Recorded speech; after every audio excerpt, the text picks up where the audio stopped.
In today's gambling market, iGaming in particular, staffing is a very hot topic. Competition, like in many other industries, for available talent is fierce. To tell us more about finding and retaining staff, we have with us today Gyere, who is Head of Tech Recruitment at Pentasia Headcount. Chris, please come to the stage and share some of your thoughts. If you listen well, many of those can have an advantage out of this today. Thank you. I'm right. Hello. Thank you, Willem, for having me. Good to be here. Okay. So I'd like to start this presentation by briefly mentioning a change in my role at Headcount. We have recently announced a merger between Headcount and Payment Genes to form Payment Genes Recruitment with headquarters in Amsterdam. Payment Genes Recruitment will replace Headcount within the Connexus Group, recruiting in the payments and fintech markets. And if anyone would like to find out more, don't hesitate to come and talk to me after. We've seen a lot of change in the talent landscape in the past few years, with the pandemic forcing remote work. In what many considered to be an acceleration of where the market was headed, everywhere you looked and read said remote work was here to stay, and that employees would fight to keep what they had gained. Fast forward a few years, and for most roles in iGaming, this is not the case. Despite seeing over a 500% rise in remote roles we recruited for in 2022 compared to 2019, outside the tech sphere, we're seeing a move back to hybrid work. This hasn't stopped companies from trying to bring back workers full-time and asking for 5 days in the office, but with the current market globally, as well as in the Netherlands, these companies are not as successful in the talent market. This has been especially true in tech, as when candidates are presented with two options, one, a company that offers 5 days a week in the office, and the other, a hybrid option with flexibility, the candidate is almost always going to go for the hybrid option, meaning that 5 days a week, those companies are going to lose out. The Dutch market, iGaming companies. Our market research indicates that within the Netherlands, there are roughly 5,000 professionals working in the gambling sector, both land-based and online, with approximately 1,000 to 1,500 working in the online space, and the vast majority of this being in the Randstad area. From those in iGaming, we're seeing a clear trend of the fastest growing skills, being which in the data space, especially machine learning, data science, and Python development. All companies have a need for data and are constantly seeking to manipulate pre-existing data. However, these trends are perhaps not a surprise when you discover that in terms of education, the majority of the Dutch iGaming talent are coming from applied science universities, showing how important the tech sector is as an industry, but also the importance of local talent.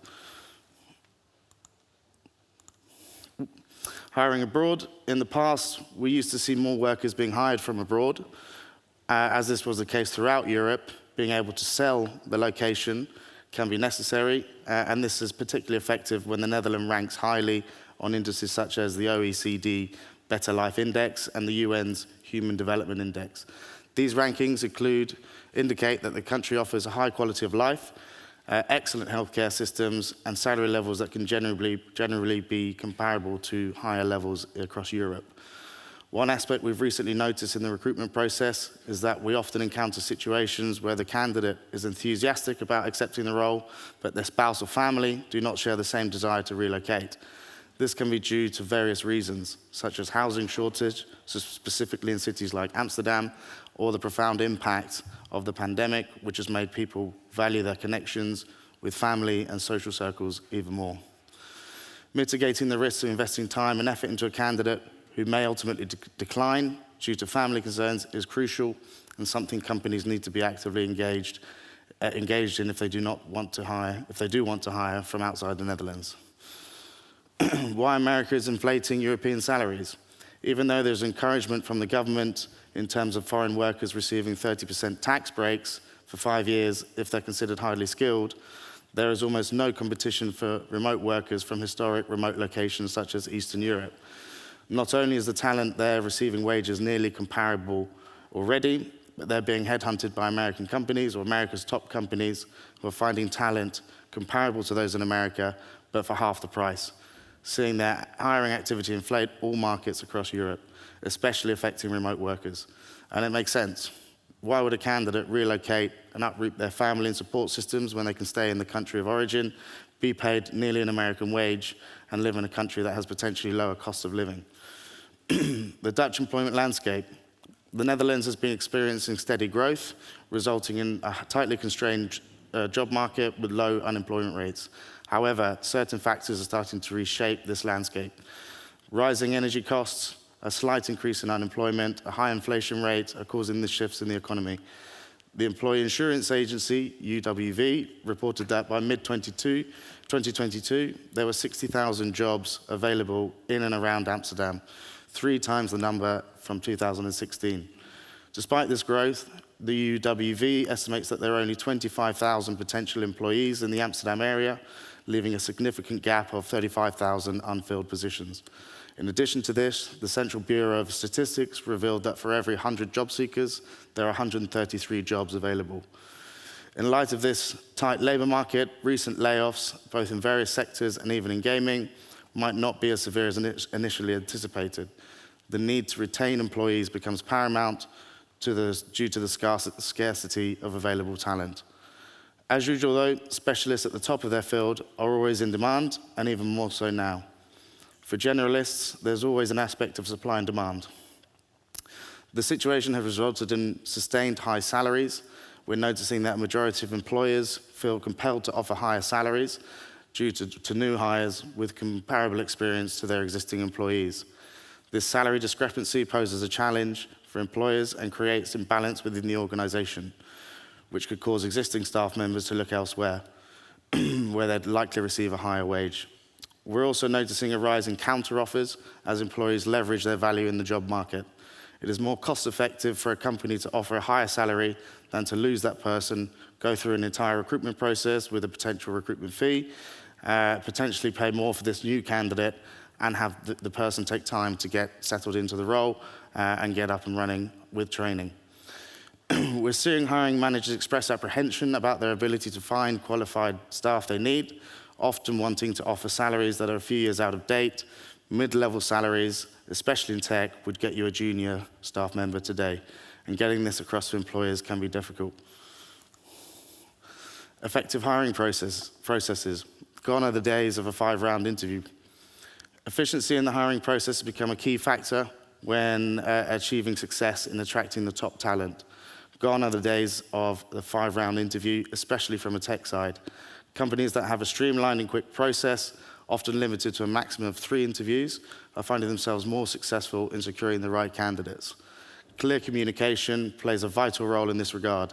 By outlining hiring processes right from the beginning, companies can put candidates at ease and manage their expectations effectively.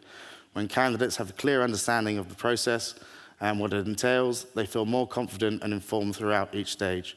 This transparency not only fosters, but also allows candidates to prepare adequately, resulting in more productive interviews and assessments. Efficient and transparent hiring processes also contribute to the overall employer brand and reputation.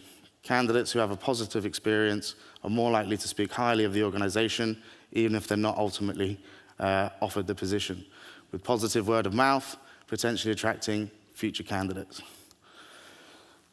Remote hybrid working in the Netherlands. Remote work is no longer necessary, but hybrid work is encouraged through the Flexible Working Act.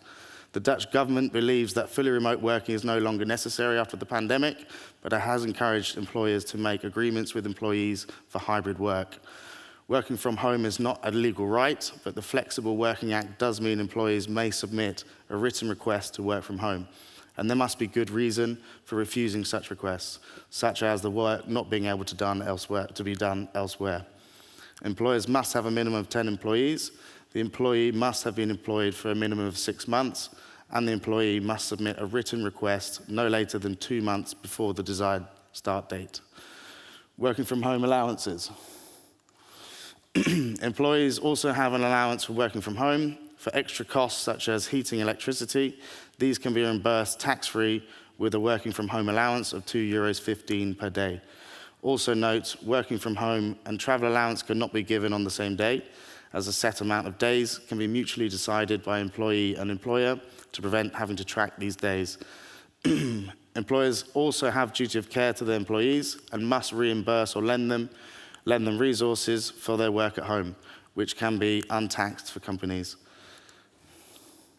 A right to privacy. Although tracking software is permitted, employees have a right to privacy, and a general rule of thumb is that tracking should not be the goal, but instead communicating with employees to see what tasks they have planned when working from home. The right to disconnect, where employers are prevented from contacting employees outside of work, has seen a steady gain in popularity, with countries such as Belgium, Spain, and Portugal implementing it. How work-from-home allowances have taken away the hybrid market in Spain. A word of warning, Spain has a legal framework for remote work, which has resulted in employees being liable for expenses incurred by employees working remotely. This means that rights of remote hybrid employees will be equal to those working in person at the workplace in terms of wages, scheduling, professional advancement, as well as the expenses associated with setting up a home office. This law, although written with the well-being of employees in mind, has perhaps had the opposite effect. Companies may no longer offer hybrid working conditions as they cannot afford to pay for equipment in the office as well as employees' home. Although employers must provide flexible working conditions in the Netherlands if requested, a move such as Spain could see remote working almost entirely taken off the table if employers wish to have, more often than not, senior C-level staff in the office. HR issues with hybrid working models. Career visibility. Employees want to have internal praise for their work and also receive promotions and bonuses. Even though employees prefer hybrid over being in the office full-time, they are also aware that their chances of gaining a promotion is lower than a colleague who's perhaps in the office full-time. Being able to ease employees' fears over potential overlooking results in a happier workforce. Upskilling management. Management has historically been used to looking after their teams in the office, and that came with visibility and interactions. Management need to be trained in how to look after the team remotely, as it varies greatly from being in the office. Trusting employees to carry out their work with constant micromanagement and contact, without constant micromanagement and contact is crucial. It is important to lay out communication preferences, letting employees know how they like to keep in contact whilst working from home, but also having the self-awareness to take into account how their employees wish to be communicated with. Setting boundaries. As the home becomes part of the workplace, setting boundaries is essential. From a management side, they must be encouraged not to contact employees outside of work hours unless deemed an emergency. Employees don't enjoy being micromanaged, and when this is done from their safe space of home, it can feel like work is constantly following their every move. Social connections. Teams of the past were able to develop personal connections in the workplace. They didn't necessarily have to become friends, but having rapport in person could easily be struck up through the office, which would inevitably improve morale and performance. With teams being hybrid, they're spending less time together and having a smaller chance of building relationships. Doing this can be incredibly difficult over video calls, but in hybrid teams, it must be done. Managers also play a crucial role here, whereby their social interactions with their team, individually and as a collective, depend on them. Having formal and informal social interactions, such as sharing what they did on the weekend and offering an ear for when they're having issues in the workplace, help create trust in the workplace and trust throughout the team. Employee well-being. Hybrid working conditions are often always mentioned with words such as flexibility, work-life balance, and workplace culture. Introducing hybrid work invites employees to think about how their life outside of work can be benefited by the workplace. Employees are increasingly asking employers for mental health resources, help to deal with stress, offering flexible work packages as well as health insurance packages. Supporting the whole person rather than the employee has become a key component of talent retention and acquisition.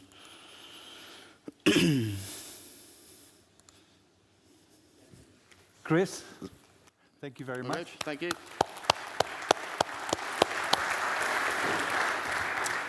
Was a lot of information, some very insightful and new for me, at least personally, Chris. Let's see if we have any questions from all of you. Jeroen, we have questions. We have one question. Which iGaming jobs are in particular in demand right now, Chris? You're the expert. As mentioned, data is a big one. All companies are on the lookout for data. As mentioned, to manipulate the data they have. Everybody is on the lookout for data. Tech as well, in general, we're seeing a big push in tech. Great. Chris, thank you very much for sharing your insights. Thank you very much.